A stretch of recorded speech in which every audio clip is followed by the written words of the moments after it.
सद्दाम हुसैन को बड़े बड़े महल बनाने के अलावा बड़ी बड़ी मस्जिदें बनवाने का भी शौक था। एक इसी तरह की मस्जिद उन्होंने मध्य बगदाद में बनवाई थी, जिसे अल मारीख नाम दिया गया था। इसको खास तौर से 2001 में सद्दाम हुसैन की सालगिरह के लिए बनवाया गया था। खास बात यह थी कि इसकी मीनारें स्कड मिसाइल की शक्ल की थी। ये वही मिसाइलें थीं जिन्हें सद्दाम हुसैन ने खाड़ी युद्ध के दौरान इसराइल पर दगवाया था। ऑपरेशन डेजर्ट स्टॉर्म, जो 43 दिनों तक चला था, की याद दिलाने के लिए इन मीनारों की ऊंचाई 43 मीटर रखी गई थी।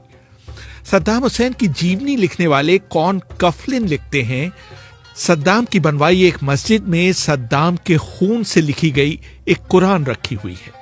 उसके सभी 605 पन्नों को लोगों को दिखाने के लिए एक शीशे के केस में रखा गया है।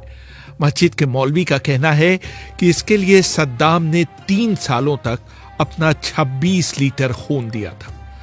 सद्दाम पर एक और किताब, Saddam Hussain the politics of revenge, लिखने वाले सैयद अबूरीश का मानना है कि सद्दाम की बड़ी बड़ी इमारतें और मस्जिदें बनाने की वजह तिकरित में बताया उनका बचपन था, जहां उनके परिवार के लिए उनके लिए एक जूता तक खरीदने के लिए भी पैसे नहीं होते थे।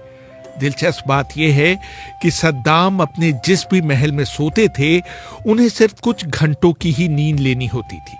वो अक्सर सुबह 3 बजे तैरने के लिए उठ जाया करते थे। इराक जैसे रेगिस्तानी मुल्क में पहले पानी धन और ताकत का प्रतीक हुआ करता था, और आज भी है।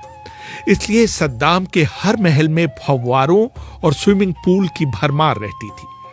कफलिन लिखते हैं कि सद्दाम को स्लिप डिस्क की बीमारी थी। उनके डॉक्टरों ने उन्हें सलाह दी थी कि इसका सबसे अच्छा इलाज है कि वो खूब चहलकदमी और तैराकी करे। सद्दाम हुसैन के सारे स्विमिंग पूलों की बहुत बारीकी से देखभाल की जाती थी।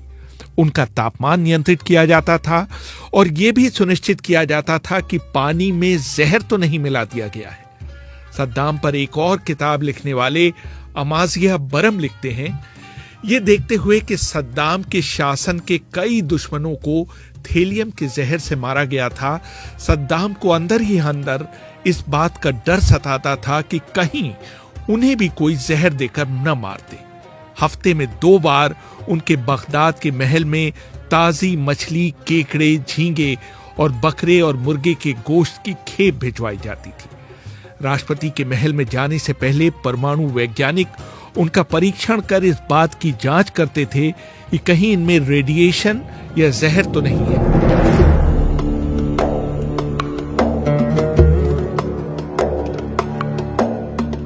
किताब में लिखा है कि सद्दाम के महलों की संख्या 20 के करीब थी।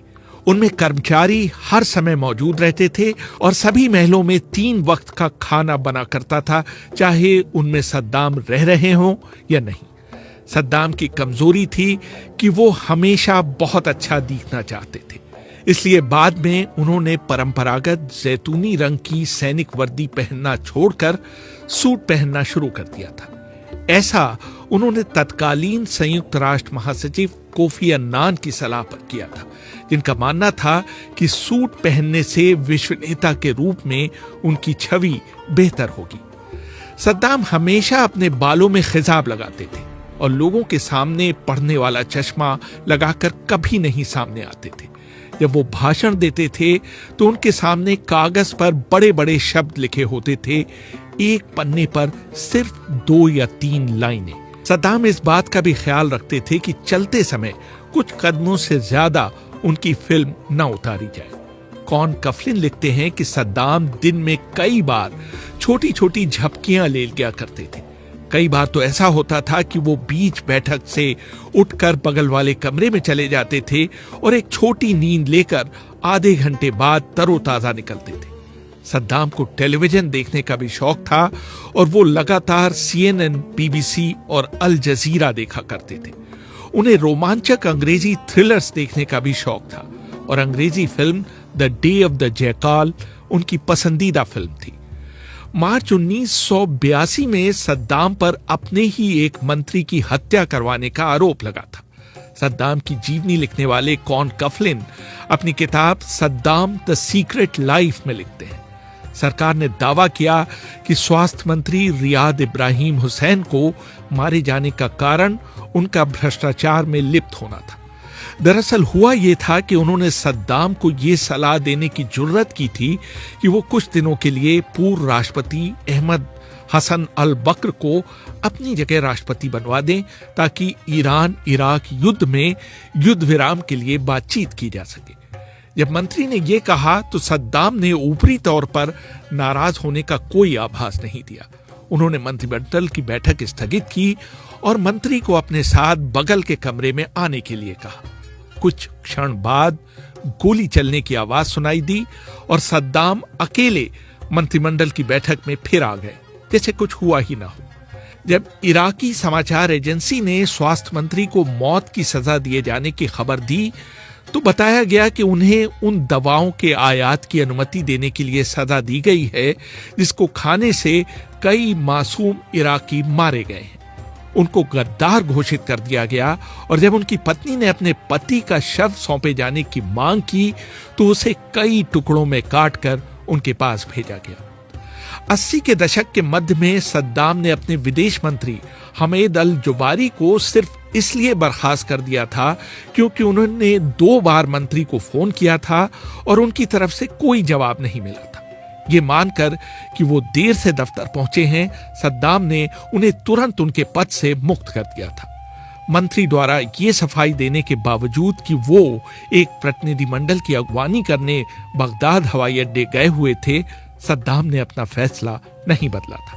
सद्दाम ने अपनी सेना के वरिष्ठ अधिकारी लेफ्टिनेंट जनरल उमर अल हजा को सिर्फ इसलिए मौत की सजा दे दी क्योंकि एक बार उन्होंने किसी के सामने सद्दाम की बुराई कर दी थी। यही नहीं, हजा के बेटे फारूक को भी मौत के घाट उतार दिया गया।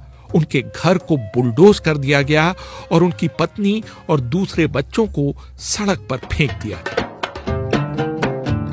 सन 2002 की शुरुआत में सद्दाम ने कैबिनेट बैठक के दौरान अपने एक मंत्री को अपनी घड़ी देखते हुए देख लिया। जब बैठक समाप्त हो गई तो उन्होंने उस मंत्री को रुकने के लिए कहा। उन्होंने उनसे पूछा, क्या आपको बहुत जल्दी है? जब उस मंत्री ने कहा कि ऐसी बात नहीं है तो सद्दाम ने उन्हें डांटते हुए कहा कि ऐसा कर आपने मेरा अपमान किया है। कफलिन लिखते हैं, सद्दाम ने आदेश दिया कि उन मंत्री को उसी कमरे में 2 दिनों तक कैद रखा जाए। वो मंत्री बैठक कक्ष में 2 दिनों तक कैद रहा और उसे लगता रहा कि उसे कभी भी बाहर ले जाकर गोली मारी जा सकती है। आखिर में सद्दाम ने उनके प्राण तो बख्श दिए लेकिन उन्हें अपने पद से हाथ धोना पड़ा। सद्दाम के लिए उनके विरोधियों से ज्यादा उनका खुद का परिवार परेशानी का कारण था और उसमें बहुत बड़ी भूमिका थी उनकी अपनी पत्नी साजिदा के प्रति बेवफाई की। 1988 के आसपास सद्दाम को बहुत बड़े पारिवारिक संकट से गुजरना पड़ा जब उनके इराकी एयरवेज के महानिदेशक की पत्नी समीरा शाह बंदर से संबंध हो गए। समीरा लंबी थी, हसीन थी और उनके सुनहरे रंग के बाल भी थे और सबसे बड़ी बात यह थी कि वो शादीशुदा थी। सैद अबूरूश लिखते हैं, कई सालों तक राष्ट्रपति महल में काम करने वाले एक अधिकारी ने मुझे बताया था कि सद्दाम को शादीशुदा औरतों से संबंध बनाना खासतौर से पसंद था। ये उनके पतियों को जलील करने का उनका अपना तरीका हुआ करता था। सद्दाम की इस तरह की रंगरेलियों का इंतजाम उनका अंगरक्षक कामेल हना जेन किया करता था। जेन 20 सालों तक सद्दाम का निजी अंगरक्षक था। दिलचस्प बात यह थी कि जेन सद्दाम के रसोइये का बेटा था। उसके बहुत सारे कामों में एक काम सद्दाम को दिए जाने वाले भोजन को खाकर देखना भी था कि कहीं इसमें जहर तो नहीं मिलाया गया था। सद्दाम का मानना था कि उनका रसोइया उनके खाने में इसलिए कभी जहर नहीं मिलाएगा क्योंकि उसके खुद के बेटे को उसे पहले चखना होता था। सद्दाम जहां और जब भी जाते उससे पहले काले शीशे वाली डमी हथियारबंद गाड़ियों का काफिला अलग अलग दिशाओं में भेजा जाता ताकि उनके संभावित हत्यारे उन्हें अपना निशाना बनाने की कोशिश करें। उसी तरह सद्दाम से मिलने वाले लोगों को बहुत ठोक बजाकर उनके सामने पेश किया जाता था। किसी को भी, यहां तक कि उनके नजदीकी लोगों को भी यह अंदाजा नहीं होता था कि सद्दाम किस स्थान पर है। सद्दाम का इराकी डॉक्टरों में विश्वास नहीं था, इसलिए वो अपनी बीमारियों के लिए अक्सर विदेशी डॉक्टरों की सेवाएं लेते थे। कई बार सरकारी समारोहों में उनकी जगह उनके डबल भाग लेते थे। कहा जाता है कि 1984 में उनके एक डबल को इस शक में गोली मार दी गई कि वो सद्दाम हुसैन है। रेहान फजल, BBC, दिल्ली।